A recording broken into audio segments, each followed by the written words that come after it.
ว่าเราสิเห็นว่าตามซ้ายทางมีแต่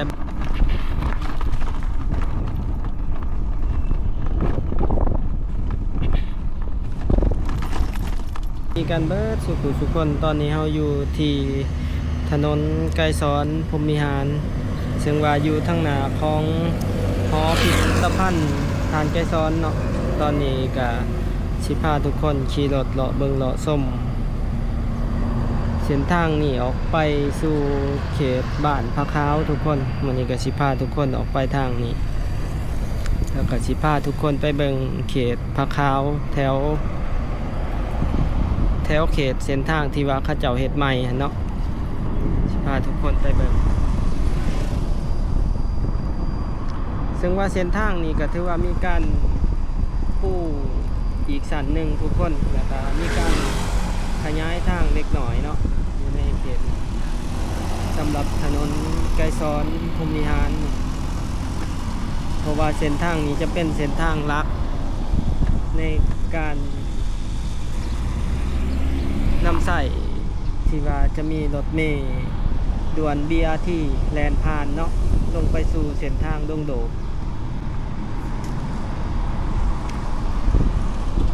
ที่ว่าเราสิเห็นว่าตามซ้ายทางมีแต่บังเกอร์แล้วก็ไซต์แบบมีการก่อสร้างป้ายห้ามหลายๆบอนเนาะและทางสายมือเราก็สิเห็นว่ามีป้ายรถเมล์ BRT ที่ว่ากำลังเทฐาน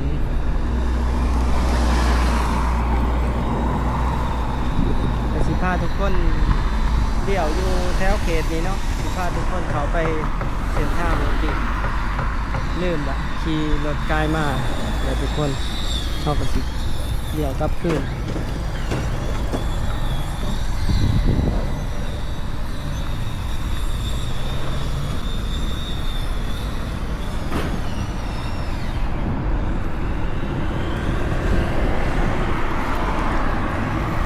แถวเขตนี้เขาก็ยังสิมีการปูย่างทับอีกสันหนึ่งเนาะทุกคนนี่เขาเช่นว่าในเขตเองเขาจะขยายทางออกไปประมาณบางเขตกับ2 เมตรบางเขตกับ1 เมตรตามเงื่อนไขความสะดวกและก็สิ่งกีดขวางที่ว่าการขยายทางเนาะทุกคนเขาจะเลี้ยวขวาเข้ามาทางด้านข้างของหอพิพิธภัณฑ์เส้นทางนี้ก็สิเป็นเส้นทางลัดเข้าสู่เขตบ้านพระขาวทุกคนในเขตนี้ส่วนใหญ่สิเป็นออฟฟิศบริษัทต่างๆที่มาตั้งส่วนใหญ่เนาะจะเป็นออฟฟิศแล้วก็โรงแรม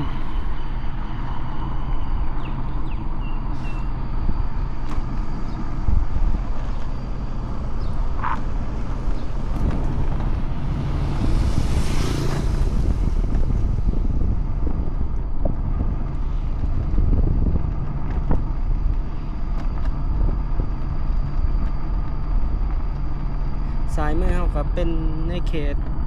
หอพิพิธภัณฑ์เนาะหอพิพิธภัณฑ์เดี๋ยวสิพาทุกคนไปซื้อๆแล้วก็เลี้ยวขวาทุกคน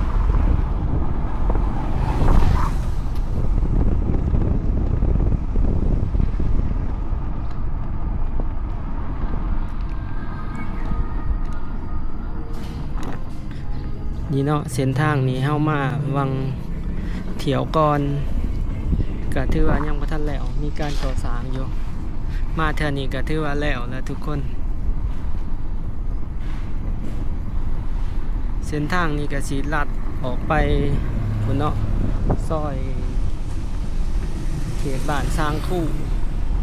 ออกไปทางข้างของหอมหาดบันเทิงปาในค่ำ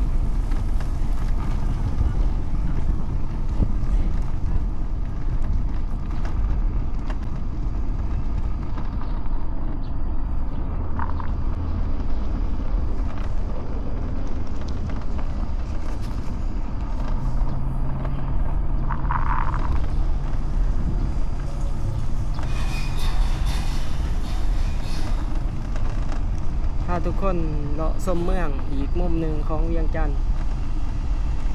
ทุกคนในเขตนี้นี่แต่ก่อนนี่มันเป็นบึ้ง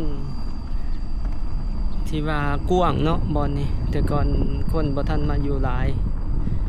ายคนที่ขึ้นมาเฮียนมาศึกษาอยู่เวียงจันทน์นี่มักสิมางมหอยมาหาอยู่หากินเก็บผักในเขตนี่แต่ปัจจุบันนี่ก็ถือว่าถมไปหลายบอน เกือบเบิดแล้วเนาะบอนที่ว่าหาปูหาปลาต่างๆก็เส้นทางทางหนาบ่ทันแล้วทุกคน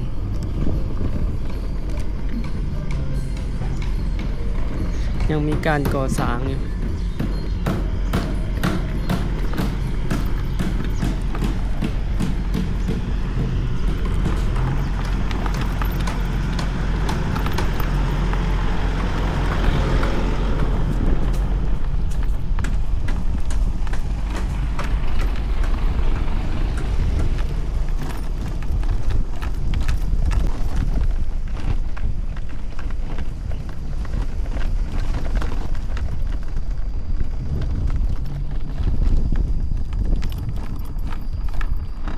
คือว่าเส้นทางตอนนี้ยังบ่ทันแล้วทุกคนกำลังเขาเจ้ากำลังเทเป็นขอบทางเนาะโอ้ทางหนาไปได้บ่คันฝนตกมานี่ก็ถือว่าเมินเลยนี่ไปบ่ได้เลย ดีแต่ทางแหงเนี่ย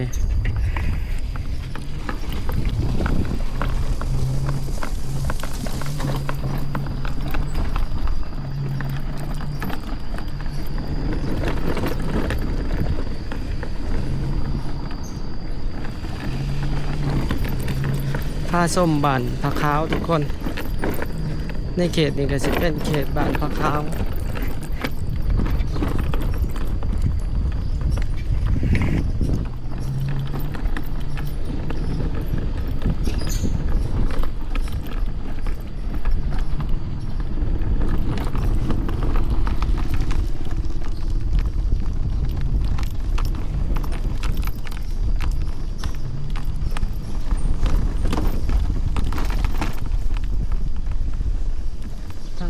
ขวามือเราเป็นสวนอาหารผักขาว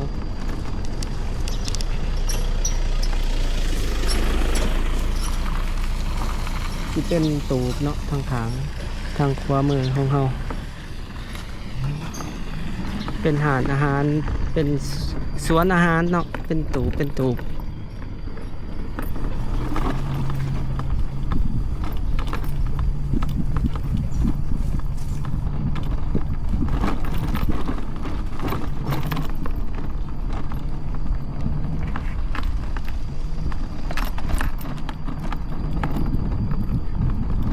บ่ได้มาเส้นทางนี้กับประมาณเกือบ 3-4 เดือนเนาะวันนี้ก็เข้ามาถ้าทุกคนมาเบิ่งอีกเทื่อนึงสำหรับเขตเส้นทางเขตนี้ก็มี FC ผู้ที่เคยอยู่แถวนี้เนาะเพิ่นก็คอมเมนต์กันเข้ามาว่าอยากให้พามาเบิ่งในเขตนี้แต่ว่าเส้นทางนี่ก็บ่ทันแล้วเด้อทุกคนถ้าผู้ใดติดตามเส้นทางในเขตนี้คือเอาบ่ทันแล้ว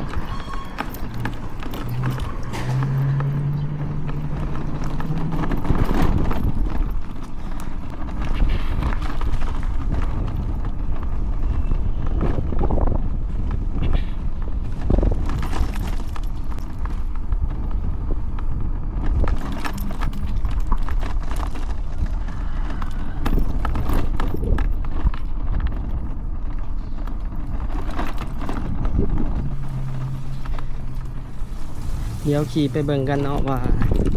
เขตนี้เส้นทางเขาจะสร้างเหาะใช้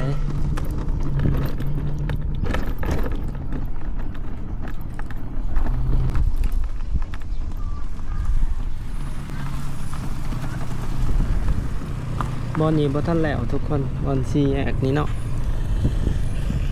ทางสายมือก็ยังบ่แล้ว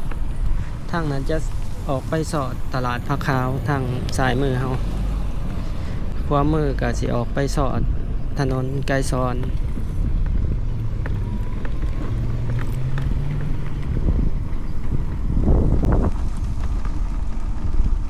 แต่ว่าบอนนี่ก็ถือว่าแล้วยมหอยเนาะปูคอนกรีตถือว่าส้นบอนนี่ก็สบายแน่นี่ก็เป็นวัดพระขาวทุกคนสายมือผม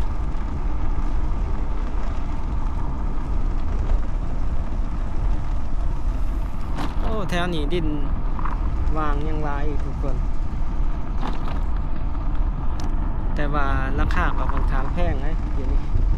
แมตก็เลยประมาณ 3-400 เหรียญ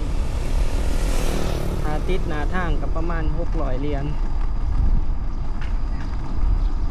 แต่ว่าอยู่ในซอยจังสีก็น่าจะประมาณติดหน้าทางอยู่ประมาณ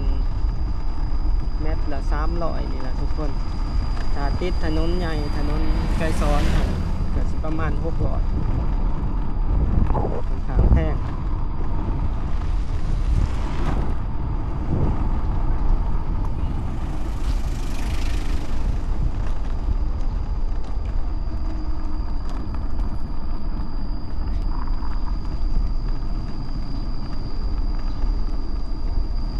เนาะเส้นทางที่ว่าเขาจะสร้างไปทางหนาถ้าเลี้ยวขวานี่ก็สิออกไปสู่ถนนไกรสอนทุกคนซอยหารอาหารปลาในค่ำเนาะแต่บอเมนไซจะพาทุกคนออกมาทางนี้เบิ่งเนาะบอนนี้ก็กำลังสร้างคู่กันน้ำสร้างคู่ระบายน้ำเนาะบ่ทันได้เท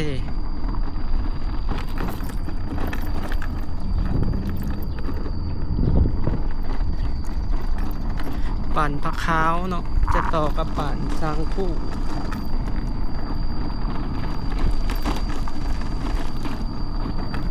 ในเขตนี้นะจะเป็นสร้างคู่แหละทุกคนแต่บ้านผักขาวนี่ใหญ่หลายคือว่าใหญ่โอ้ทางนั้นน้ำหงเดี๋ยวพาทุกคนขี่ไปซื่อๆเบิ่งบ่เคยขี่มาทางนี้จักเถื่อขี่ไปซื่อๆนะทุกคนเบิ่งว่ามันสิสุดบอนใดเส้นทางนี้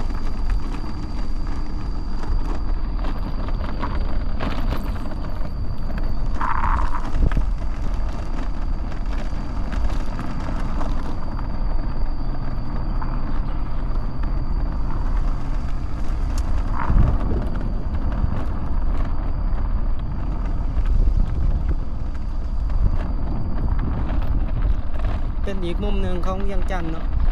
ที่เราบ่เคยพาทุกคนมาวันนี้ก็ได้มาโอ้แต่ทางหน้าหันเปื่อนลาย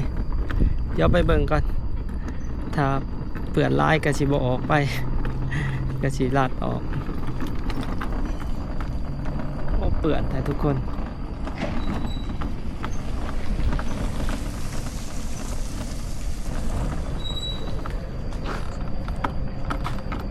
คือสิไปบ่ได้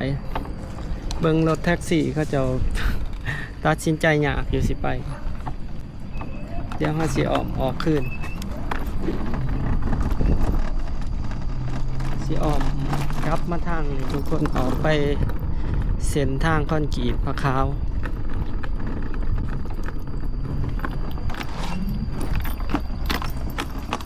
ออกมาซอยนี่เบิ่ง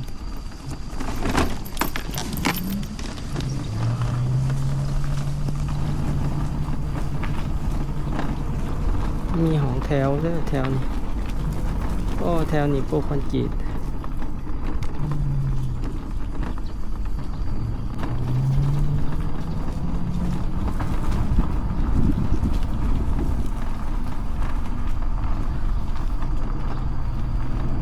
ไผมีเฮือนอยู่นครหลวงนี่ก็ถือว่าสบาย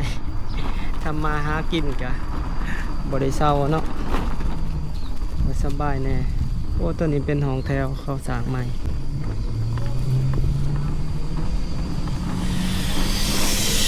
แต่คือเบาแม่นไส้นี่ก็ยากๆแน่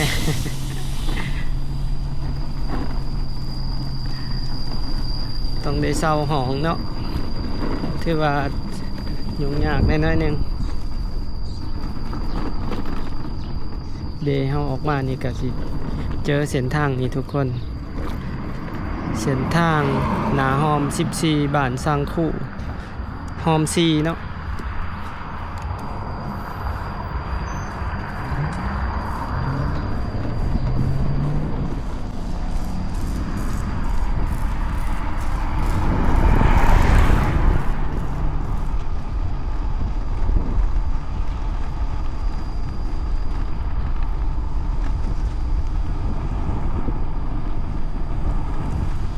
บ้านสร้างคู่ต่อครับผักขาว